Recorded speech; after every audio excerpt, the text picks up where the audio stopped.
গণতান্ত্রিক কঙ্গো প্রজাতন্ত্রে ১৯৭৬ সালের পর ইবোলার ১৭তম প্রাদুর্ভাব দেখা দিয়েছে। সেখানে ভাইরাসটির সংক্রমণে এরই মধ্যে অর্ধশতাধিক প্রাণহানি হয়েছে। ইবোলা আক্রান্ত সন্দেহে ৩০০-র বেশি মানুষকে শনাক্ত করা হয়েছে। বিশ্ব স্বাস্থ্য সংস্থা বলছে, কঙ্গোর পূর্বাঞ্চলীয় ইতুরি প্রদেশে ইবোলার প্রাদুর্ভাব আন্তর্জাতিক উদ্বেগের কারণ হয়ে দাঁড়িয়েছে। তবে পরিস্থিতি এখনও মহামারী বা প্যান্ডেমিকের রূপ নেয়নি। স্থানীয় ও আঞ্চলিকভাবে ছড়িয়ে পড়ার বড় ঝুঁকি রয়েছে বলে সতর্ক করেছে সংস্থাটি।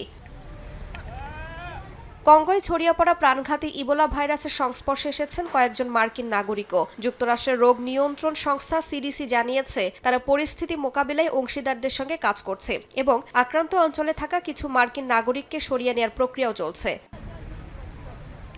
এবারের সংক্রমণ ঘটেছে বুন্ডিবুগীয় ধরনের ইবোলা ভাইরাসে, যার বিরুদ্ধে এখনও অনুমোদিত কোনো টিকা নেই। বিজ্ঞানী জ্যাক মুয়েম্বে বলেন, দুর্বল নজরদারি ব্যবস্থার কারণে সংক্রমণ শনাক্ত করতে অনেক দেরি হয়। প্রথম দিকে পরীক্ষাগুলো শুধুমাত্র ইবোলা জায়ার স্ট্রেইন শনাক্তের জন্য তৈরি হওয়ায় বুন্ডিবুগীয় ধরন ধরা পড়েনি। দেরিতে শনাক্ত হওয়ায় ভাইরাসটি আরও ছড়িয়ে পড়ার সুযোগ পেয়েছে।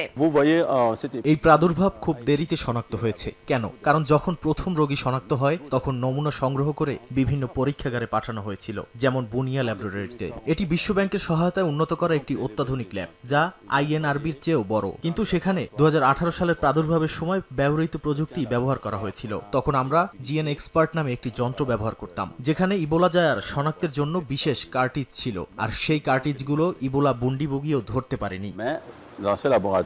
প্রতিবেশী উগান্ডাতেও ছড়িয়েছে ইবোলা ভাইরাস। বিশ্ব স্বাস্থ্য সংস্থা সীমান্তবর্তী দেশগুলোকে নজরদারি জোরদার এবং দ্রুত সংক্রমণ রিপোর্ট করার আহ্বান জানিয়েছে। জাতিসংঘের বিভিন্ন সংস্থা এরই মধ্যে চিকিৎসা সরঞ্জাম, বিশেষজ্ঞ দল এবং জরুরি সহায়তা পাঠানো শুরু করেছে।